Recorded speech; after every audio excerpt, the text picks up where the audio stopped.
What's up, guys? I'm with Nick, What's up?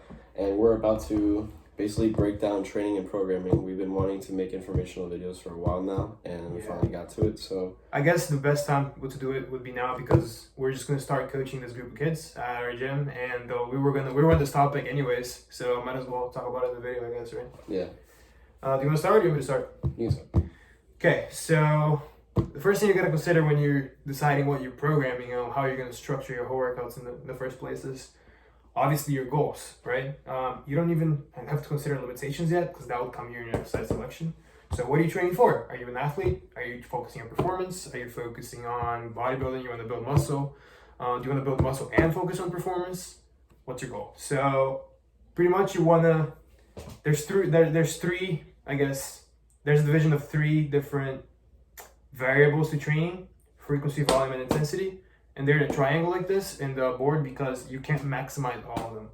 You're always going to have to pick and choose in between those three. You can't have a full body, super high volume, super high intensity workout every day. Your body's going to break down, right? You're not going to give time for your body to, I guess, recover. Yeah. So, for example, let's get a football player, client of mine. What I would have them do is I would have them on a high frequency. I would have them on a full body to upper lower splits. I usually do half full body, half full upper lower on the week, and high intensity, low volume. There you go. High intensity, low volume, because it is important that they build muscle, but it's not the priority, right? High intensity because they're going to be playing a high intensity sport on the field every day, and frequency because I feel like it's better to hit those muscles. It's just better to hit those muscles more frequently because they're using all the muscles together in the field anyways. So it's basically tailoring to the sport. Mm-hmm. Now, if you get a bodybuilder, for example, they would want really high volume because the high volume gives you that hypertrophy. Hypertrophy is what you need for your muscles to grow. Usually they lower their intensity and usually they have usually they lower their frequency and they have a high intensity. Because you see a lot of bodybuilders doing full bodies they separate their muscles really a lot. Like they have a day for shoulders, they have a day for biceps. Like, have you heard of bicep day, bro? Who does that? Yeah, it's bodybuilders. It's too specific. So they're very specific with their training, and that's, I guess, kind of like where the spectrum goes. Like, you can see it in the spectrum of full body would be close to my athletes, and sets the division of like the max I go personally for my hypertrophy clients, my bodybuilder clients is push pull legs. I don't like to divide up more than push pull legs. Yeah. And in the middle, right in between them, is the upper lower, which is why upper lower is the one that I use the most, and it's the one that I've been using for the longest time with my clients. Recently, I've switched a couple of them to hypertrophy programs because they've been doing strength for a while, and they did 3 cycles of strength, and after that, it's good to focus on something else. That's another thing that we're gonna touch on in phases here. These 2 macrocycles and mesocycles, but. Yeah, that's basically the rundown of these 3. You can't maximize all of them. You always got to pick and choose what your goal is. So if your goal is to build muscle, maximize your volume, maximize your intensity, right? If your goal is to build the most amount of muscle possible. If your goal is performance, you maximize frequency, you maximize intensity, and minimize volume. So I guess that's the basic rundown of it. And then to fill in these holes of the exercise that you have to address for each, exercise selection plays a big role because certain exercises are more applicable to certain types of people. So if you were to give a lateral raise to a football player, okay, he's going to look good, he's going to look big, he's going to have big shoulders, but wouldn't he benefit more of doing those lateral raises? Instead of doing that, he would be doing for your front delt, landmine push, because he's doing that motion constantly in the game, right? So it's always addressing for how you're gonna fill the holes of this part. That's the second part of programming. Yeah. And then personally for my clients, what I like to do for my performance clients is like to give them a lot of not only supersets but trisets, a lot of stuff together. That way it's really high intensity. Because remember, they have to have a high intensity, high frequency. Right, they really need the high volume because they're not looking to build that much muscle. So get them working in the shortest amount of time possible. That's what you want to focus on with your athletes. Bodybuilders, they sit in the gym 3 hours, 4 hours, 5 hours. They don't care. That's what they do for a living. Yeah. So yeah, that's the whole of exercise selection. And then after you're done with that, that's something that our coach talked to us a lot about, which is burning out, right? Which is, I guess, is your body breaks down, and when you focus on something for too long, too often, too much, your body decreases the ability to adapt to it. So it's always good to switch around stuff when you're done. So for example, a client that is looking to build muscle, I'll put him on the strength phase. Oh yeah, build some strength. That strength in their CNS carries over to their muscles. Their muscles are forced to adapt after a neurological adaptation, because the muscular adaptation always is followed by a neurological adaptation. So it's really good to mix around like that, and also because you're not focusing on the same thing every time. Also good to vary here, because if you do, let's say you do a floor press, right? Normal grip floor press. What you're doing, using those same joints over and over and over and over in the same exact place. Yeah. Same exact place. You don't want that. You want to vary so that your joints get a new stimulation. You just want to hit your body with a stimulus that it's never seen before. The best exercise is the one you've never done before. Yeah. As says our sensei all the time. So yeah, how that ties into mesocycles and macrocycles, I guess, is mesocycles. Usually a mesocycle for you is like a month to train. And usually in the end of month, you want to deload, or maybe in the 5th or 6th week, pushing it is like where you want to start deloading. Deloading means that you decrease your volume and intensity, and you let your body recover after a big phase. After 2 or 3 mesocycles, maybe 4, that's the end of a macro cycle. A lot of people's macro cycles are really huge. They're like a year long. I don't like that. I do between 3 and 6 months at most for my clients. So that's how they all tie in together.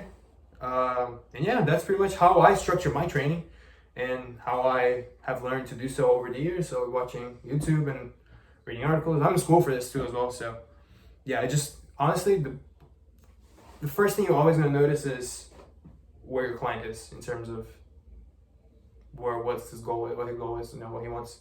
And a lot of the times people they want everything, they want their cake and eat it too.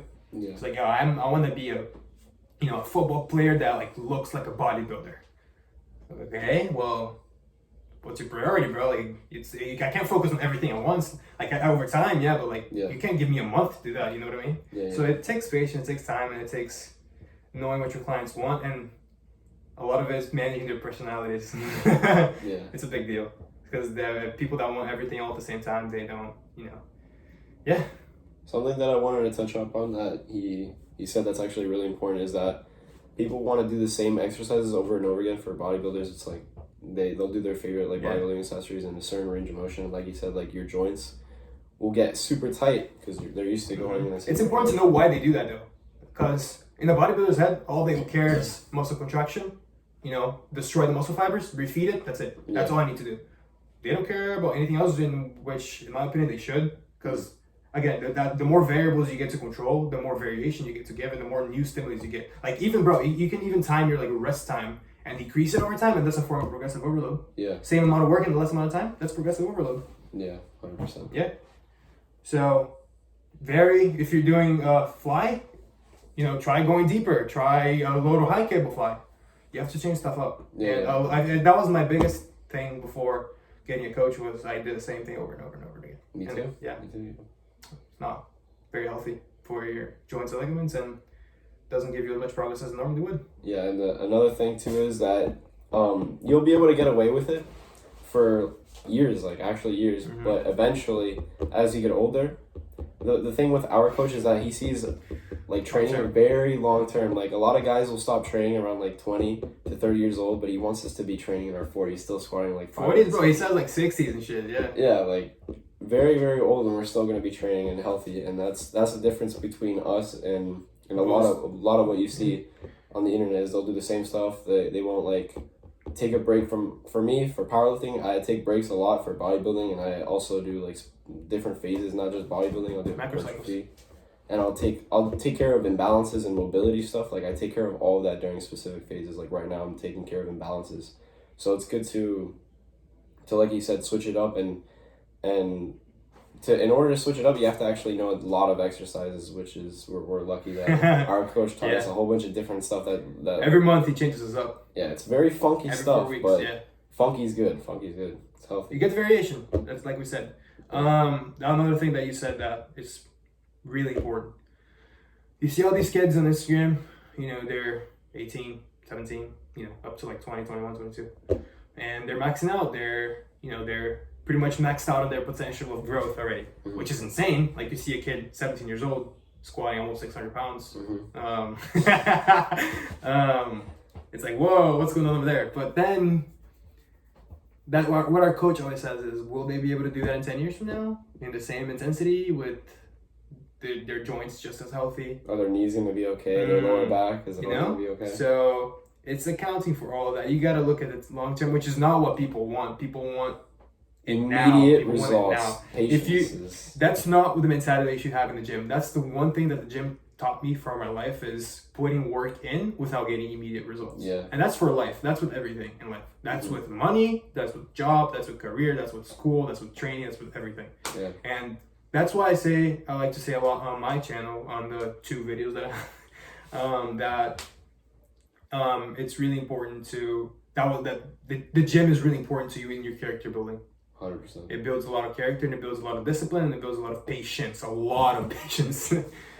Your first year of training is magical. After that, your progress is like, bro. I remember the first time I ever maxed out on my deadlift, I got 325. Yeah. And 6 months later, that was in January. In June, I got 385. Yeah. And a year later, 425.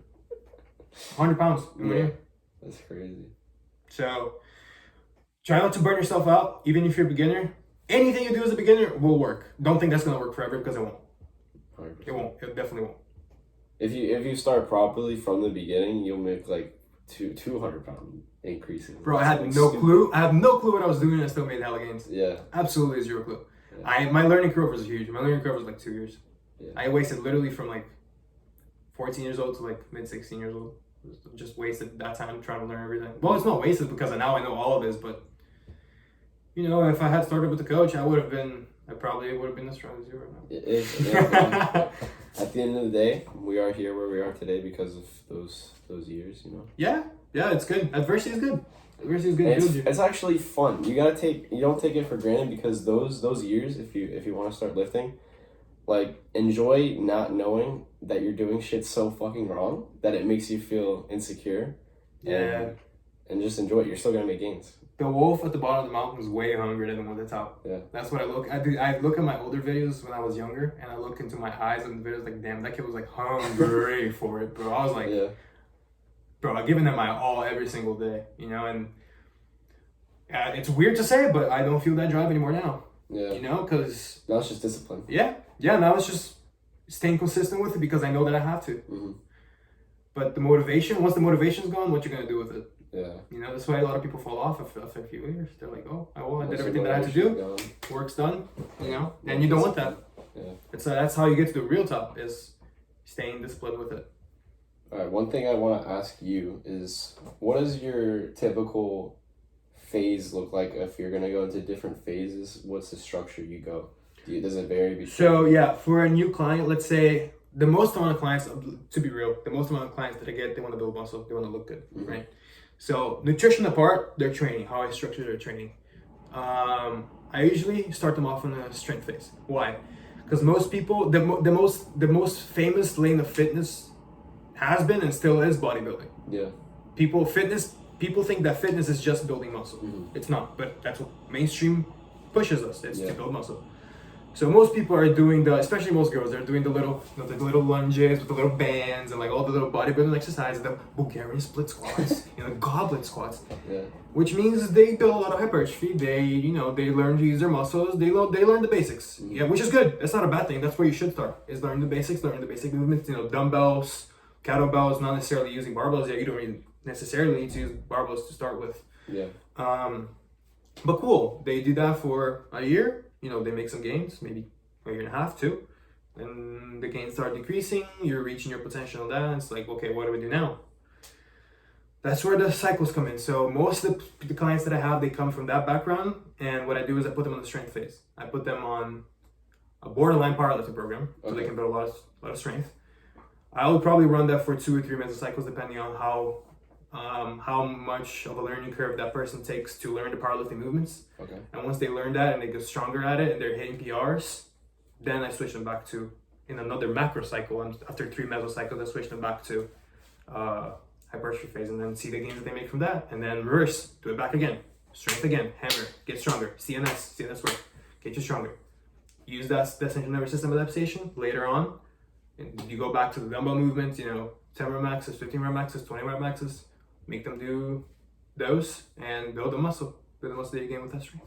So you like to go between strength and hypertrophy? That's usually what I stay that's for my clients that have that goal. Yeah. Now, for the clients that have a more performance goal, depends on if they're off season or on. Generally, off season, I tend to keep them at a lower intensity because they're already wasting up their intensity in the field. Yeah. And I'll usually just give them hypertrophy stuff, basic stuff, again with the giant sets. Just to keep building muscle, because another thing that it's important for an athlete is to have as much usable mass as possible. That's why there's also low in body fat for the most part, because fat is just kind of useless. Yeah. You want body weight, a certain amount of body weight, but you want to be able to use that body weight to your advantage. So that's why they need the hypertrophy training, and that's where I try to keep my athletes in. Whenever they're off season, I hammer them back with intensity, and then we build strength, and then with that strength we build more muscle, and then I would put them in the same time program that I would put my muscle building crowd. But when they're on season, decrease everything, take it light, not do anything, but doesn't need to be high intensity, or I'll keep them still at high frequency, even higher frequency. I usually have them on like 3 times a week, full bodies. Yeah, but low intensity, mostly movements that will assist them in their sports movements. Yeah. A lot of stabilization, a lot of core work, a lot of glutes. One of the biggest causes of injury in sports is weak glutes and weak hamstrings. Wow. Yeah, it's really a crazy thing. Soccer especially, bro. I don't know about football and like basketball, but I know soccer, they have a really big issue with that because they have really weak posterior chains. That's most of us. Because in the gym we want to train what we see. We want to train our biceps, we want to train our triceps, we want to train our quads, chest. We don't really, we can't see our back, so it's like, okay, I can't see my pump. What do I even want to train? Yeah. That's a really big thing a lot of people do.